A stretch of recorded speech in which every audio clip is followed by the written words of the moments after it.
Hi, my name is Hamza Shazad, and today I'm going to be talking about my solo project that I did for the class. So, before I discuss my project, let me run it. So, basically, game two.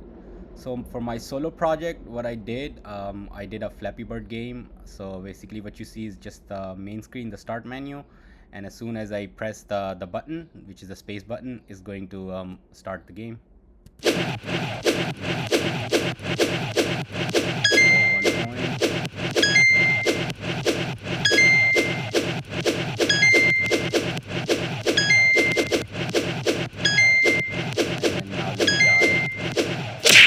Okay, so this is just the game over screen, and this is the high score, and press R to retry. Let me try again. And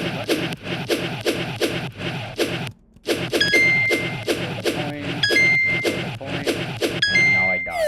But you see, the high score stays at 7. It never changes to it never changes until you get the highest score again that's bigger than what you already got. So let me try again and try to get 8.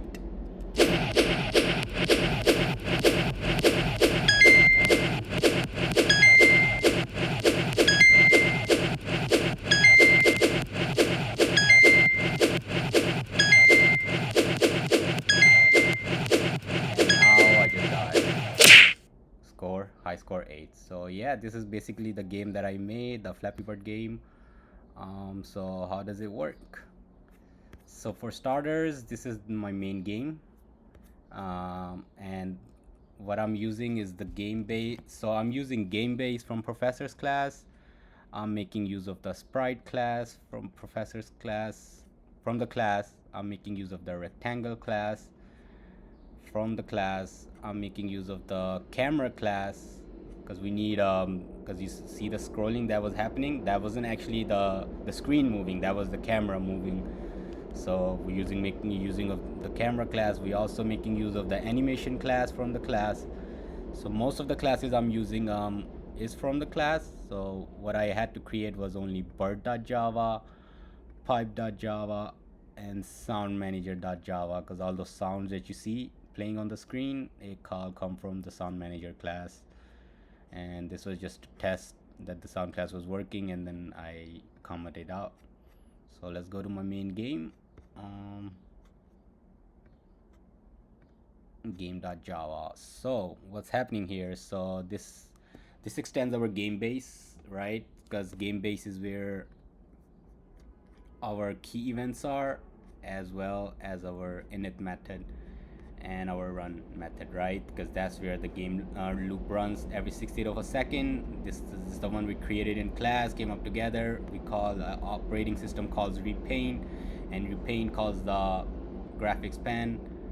You right, and then it updates the screen every 60th of a second, but also, and then it takes a nap and wait for the 60th of a second to be over. So it does all that in our game base. So that's what we're making use of for our solo project.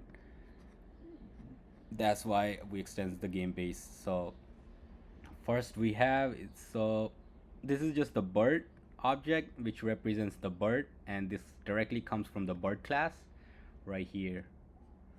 So what is the bird class doing? Bird class is just the class that extends the sprite. And what do? We just pass in the yellow bird, x and y position, height, width of the bird, height, and then this is why we create the new string over here. I'll explain in a minute. This is just how many we have, like for the animation, the count, and the duration. We just make it for 5 ticks. So y3, because look, we have flap 0, flap 1, and flap 2. So this basically just creates the animation of the bird that you see on the screen. When the game runs, the birds are flapping. So this just creates the animation from our sprite class. And why we extend sprite, how is able to extend animation. If you can see the sprite class we created in class, it extends we have animation in our sprite class, right? And that's where we do our animation. You see string pose, and that's what I wanted to discuss, why I wanted to pass in a new string, not use this, because we when we created this for our class, we had the poses to go up, go down, go left, and go right. But we're not doing that for our bird. We're just doing the flap and only one pose. which is the flap. So you're just flapping in one direction. When you're not going up, you're not going down. So that's why we create the new string, which works as a new pose flap, and we just pass in that, and then it just flaps, which is our yellow bird flap 0, 1, 2, 3, right? So that's just basically, for a bird class, and we pass in the object so we can use it in our game. And pipes, it holds the pipes for both the bottom pipe and the top pipe in our pipe class, right? So where is the pipe class? Right here. See, so past, false, we pass in the image. So this we extend the rectangle class from our pipe. Why do we do that? We have a good reason for it. So first, in our constructor, right, we just pass in x, y, and the image. So these are just the height, the pipe height, and the pipe. These are just the dimensions for the pipe we set in our game. Let me show you. Right. So the pipe width is 64. Where's the pipe class? And 512 for the pipe height. And so we just pass that. Since we're never gonna change the size of the pipe, so we just directly pass in. We're not gonna be like, oh, what's the pipe's width, pipe? These are always gonna be the same. So we don't need to pass in pipe width, pipe height. We just pass in 64 and 12. That is exactly what the pipe width and what pipe height is. And this just draws. So remember, like when we made the camera class during class. So in order to move the camera, what we came up with is that it's not actually the pipe that's being moved in the screen, right? So it's actually the camera that's moving them. So we have to subtract camera x from each object x, right? Because the camera is only moving that one horizontal direction. It's not moving in the like two directions, right? It's only moving in one. It's only moving in x direction. So if it were y, we would have to subtract, if it were objects that were moving in the y direction, we would have to subtract the camera dot y from the y position, right? And if we had the 3D, then we won't be making use of this 2D camera class. We also created the 3D camera class, and then we would make use of we would subtract camera dot z from the object. But since we're only moving in the x direction, so that's why we only subtract in our pipe class camera.x from the x. And the reason why I said we are extending rectangle class is right here in our boolean, in our overlaps with camera, right? So we pass in right here rectangle, and then we pass in the rectangle. Why do we do that? Because we need to check for the collision detection between the bird and the player, right? So right here, camera relative, which we pass in our game, the overlaps with camera, I'll show in a second. So that's what it just does. It's just subtract the camera x from the x, and then we have our y, width, and height. That's all it does, and it just check for the collision detection and returns in our game class, right? Okay, and so this random, why do we have random here? This is just to we use this in our one of the methods below to generate random vertical pipe positions. So we need that because when I showed you the gameplay play initially, let me show you again. You're gonna see that the vertical position of the y shift upwards and sometimes downwards. Like it's different for each thing, right? Same thing for the bottom pipe. It's never the same because we need to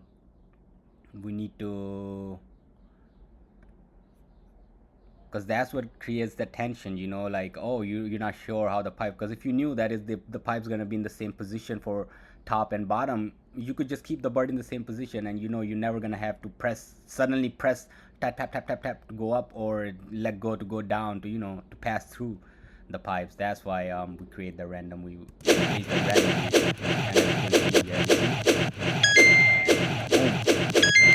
so they're never placed at the same, like they're always randomization, and I'll get to that method once I explain. So right here, so we need the score variable, to check for the score, game over, if game was over, game started, so we can check if the game doesn't start right away. We are actually on the main screen. This is just to calculate the high score, and then these are just the images right here. Bottom pipe, you see, and then I'm using the top pipe. So these are just basically that top pipe, background image that I'm using for the background that you can see. Where did it go? Yes, right here. Flappy Bird background image, yeah, right here. You see? So I'm using the game over image for the game over. Like once the game, the string that you see, that's what it is. So board width and board height, I specifically set it at that because the game shouldn't really, if it was full screen and you could see all the pipes that the camera was moving, it wouldn't be right, because you could see further and you could see the pipes that are coming. It kills the game, right? Like the gameplay, like the way it's intended to be played, it should be like when it first came out, it was like on the smartphones, or like it was a mobile game, because you need to calculate the anticipation. Oh, you're not sure how the pipe's gonna be in the next iteration, like when you pass the pipe, the next set that comes in for top and bottom, you're not sure if it's gonna be the top pipe is gonna be at the bottom.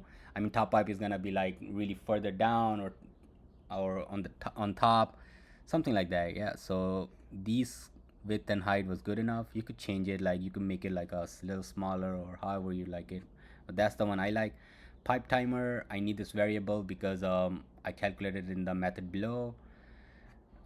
Basically what, like, I don't want to place the pipe at the same time as the camera moving. What basically happens is that pipes are being placed every 1.5 speed, and that happens every 16th of a second. So I'm placing 1.5 pipes, and that happens off the screen, and then as soon as the camera moves, the pipe comes in and they're already there, and then the next one comes in, and this happens every 16th of a second. And then if I make, so that's why 1.5 times 60, what, 90. So basically happens every 90 frames, and I mentioned it somewhere down here.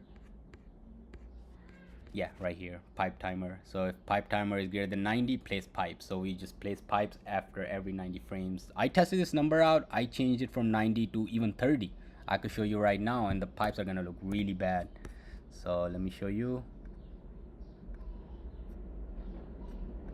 See, not a very fun game, right?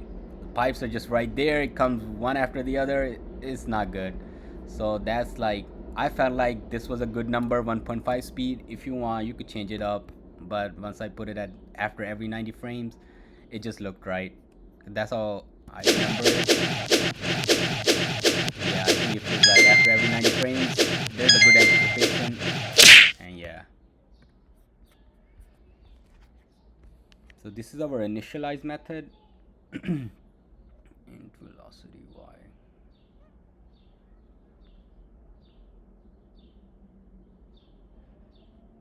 So this is our in-game loop. So let me go over initialize method because it doesn't really do much. It just sets the game window size, right? So every time we run it, it runs as this board width and board height. I could have done this in the run configurations for the applet, but I feel like it's better like this, so we actually know what board width and height we're working with, because I like to set it here rather than going to, run configurations and change it there. And then in our initialize method here, these are just calling the images that we have for the background, for the top pipe.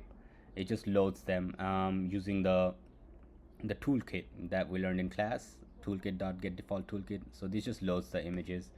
And then bird is equal to new bird 100 board height divided by 2 minus 12. So why this? So this just basically places the bird in the center, right? Yeah, this specifically, like, is in the center. 100 is his x position, right? So board height is what, 640. 640 divided by 2, that gives us 320, and then minus 12, that gives us 308. So what it actually means is that the bird is vertically centered, but like slightly nudged by like 12 pixels, right? So it's truly in the center, like it looks like it's in the center. And minus 12 because our what's the height of the bird, 24 minus 12, so it's really in the center, right? It looks like the image is in the center when we start. If I were to change these numbers, It's not gonna be in the center. So this is actually good. This is correct. So it's not all the way, like we don't want to start the bird all the way into the left. We want to start it at in the center, slightly to the right of the starting edge, right? So that's what it exactly does. So this message screen, game over image, this just basically get the images from the default toolkit. Sound manager, it loads the sound. So that being said, let me take you to the sound manager class, what it does. So these are the sounds that I found. As you can see, when I was playing the game, the die sound, that's the one when it dies, it plays, right? um, so die, I would say, okay, so yeah, I just wanted to make sure. So die is the one that when it falls to the ground, that's the sound it plays. Hit is the one when it hits either of the pipe, the sound it makes. Point is the sound that it makes when it passes through both pipes. And I set this up as a 0.5 for the top, 0.5 for the bottom to score, which is in my main game. I will get to that in a second. And the swooshing sound, that's just when the bird, when you clicking press space space space, that's the button I'm using for the key event. So you know that the sound it makes to go up, that's what it is. And then the wing sound it plays, that's all it does. And this is just I was just testing it right here if the sounds were loading or not, because I was having issues when I first created this. When I was first trying to create sounds, the issue that I had is that what I did, you see this resource folder right here within my solo group src package. In the folder there is a solo package, solo project package.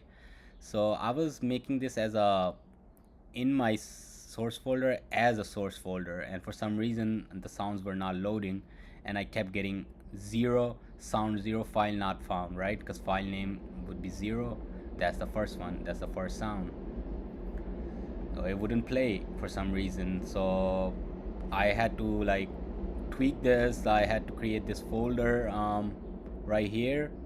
I created as a regular folder, but and then another issue I'm facing was that I wasn't able to drag any sounds to it. So what I ended up doing is that I manually went into this folder. I dragged the sounds into that folder manually, and then I had to come up to the game and refresh the game by clicking the solo game. You see it right here.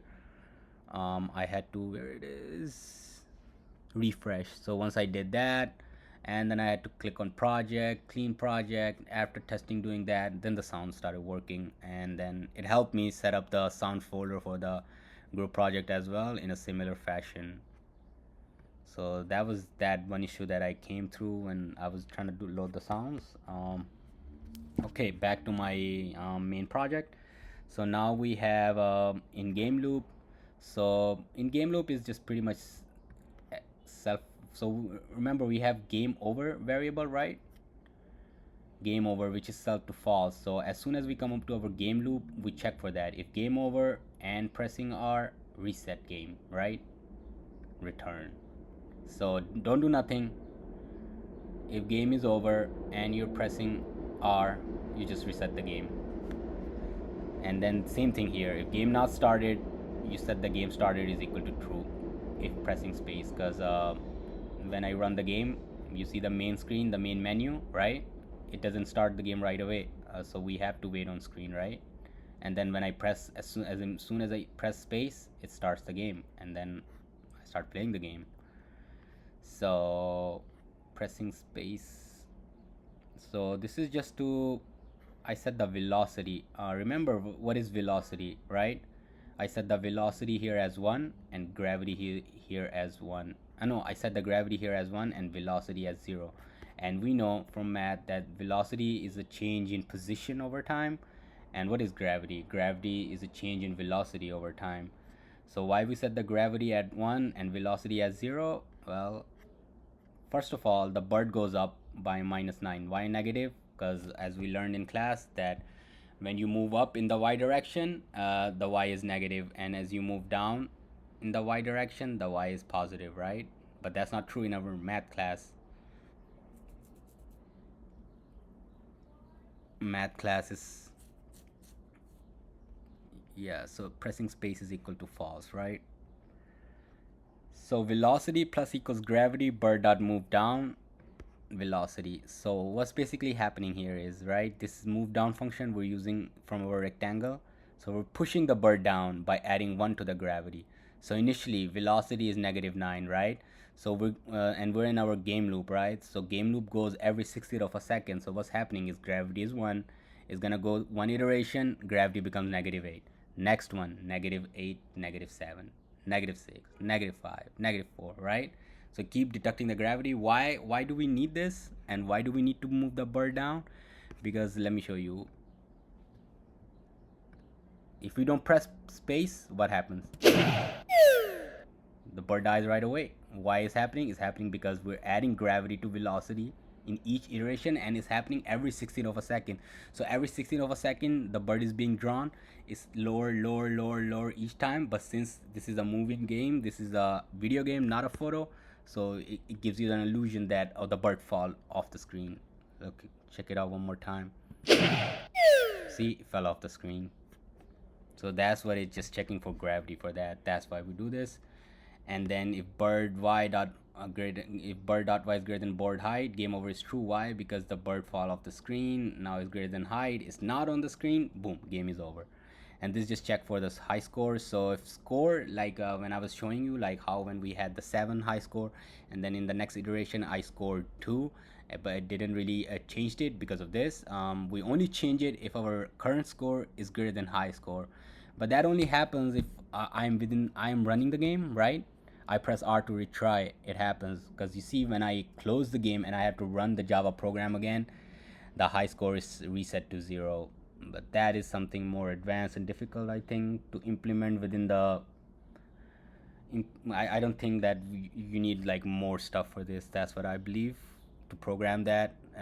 It's like more advanced, so I only did it like while you're playing the game. You press retry, you're still in the game, you can reset your high scores. Yup. And camera dot move right by 4. Yeah, that's what I came up with. The speed I think is good. And for pipes, so this is just checking to score the point, right? So if the bird has passed from each pipe, the top and the bottom, you score 0.5, right?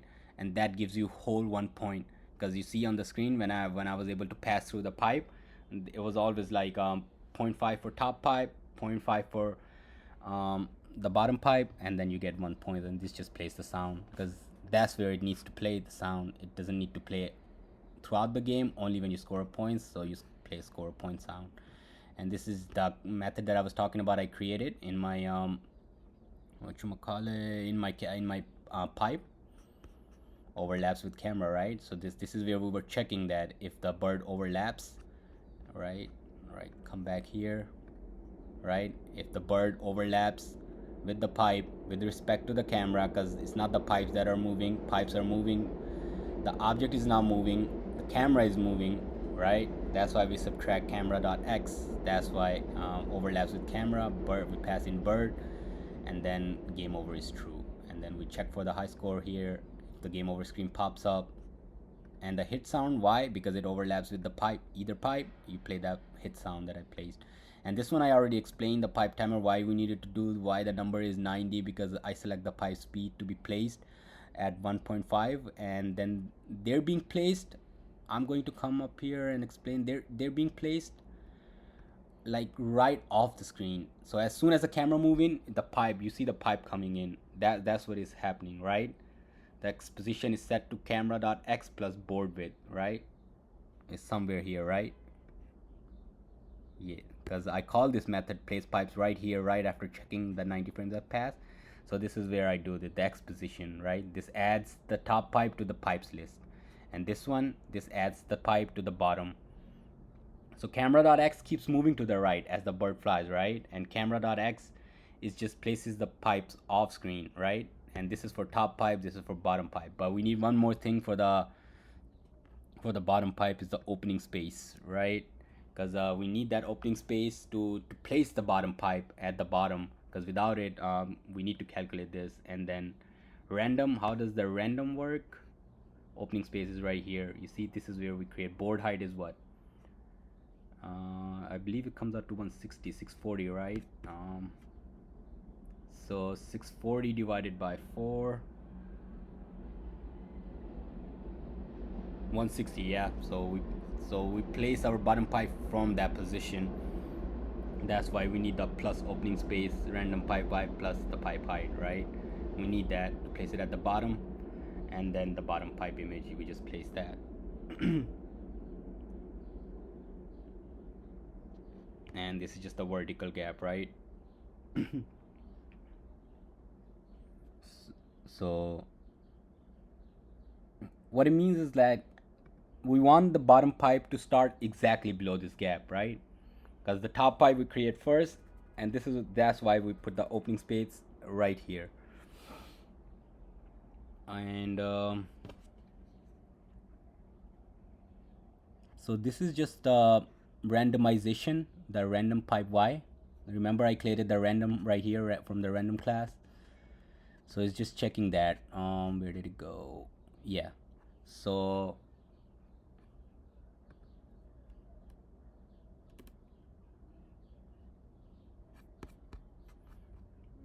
I think I messed up. Let me check.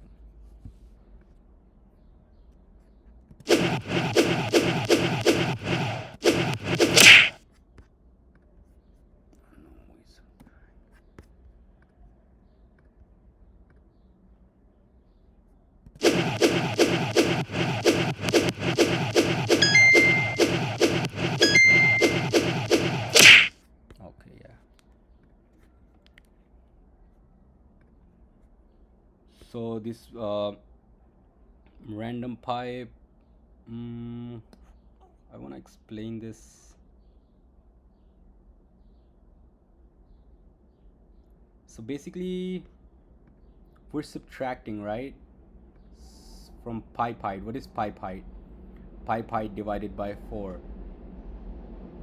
So pipe height is right here, 512, right? So pipe height is 512 divided by 4, and pipe height is 512 divided by 2. So how is this working is that we're checking the random position for each number between the values between from 0 to 256, because pipe height is what, 512, and then we divide it by 2, so we get 256. But since we're subtracting, this is going to give our random vertical position, right? And then we just use that for both top and bottom, and then we place those pipes right here after every 90 frames. And this reset game, this is just to reset all the variables that we're using for the game, so the game actually stops, because we don't want it to keep running after, like, let's say the game is over, or we're at the start screen. We want to reset these values. We don't want to do this, and we don't want to do anything. And then this is our paint method, pen.draw. This just draw the background image, and this just check we pass this as false, right? Up here, game started is equal to false, right? So we just make it true here, and then if game not started, it becomes true. Pen.draw image. So what do we draw here? We draw the message screen. What is that? That is exactly the starting screen that you see when you start the the game. The what you see is on top, right? Like a tab to play the game, and these are just the dimensions setting it up, X and Y, so it places it in the center. And then skip rest of the drawing until game starts, right? We return, and then we don't draw anything. But if the game has started, we draw the bird, we draw the pipe. Since there are two, we pass in array list, right? Just like our group project. And this is just the game over, and I just set the image width and height, and then this is just to place them at the appropriate position in the middle, right? This pen.draw image just draws over it. And this is what I learned in our class, the drawstring method. So that set color, because I couldn't find the PNGs for the sprites that I found for the Flappy Bird game, so I just set the color to white. Then I set the font, and I just draw the string for the high score. And y plus 40, because I wanna put 40 pixels below the image of the game over that I already have.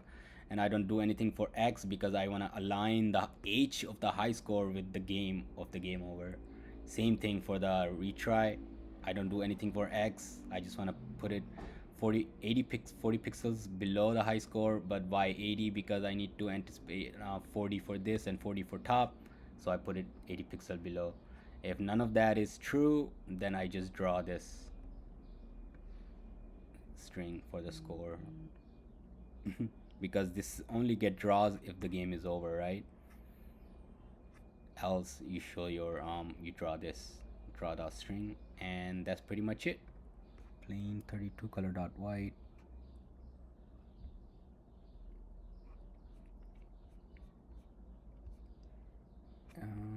Yeah, so this is pretty much it for my solo project. Let me play the game one more time.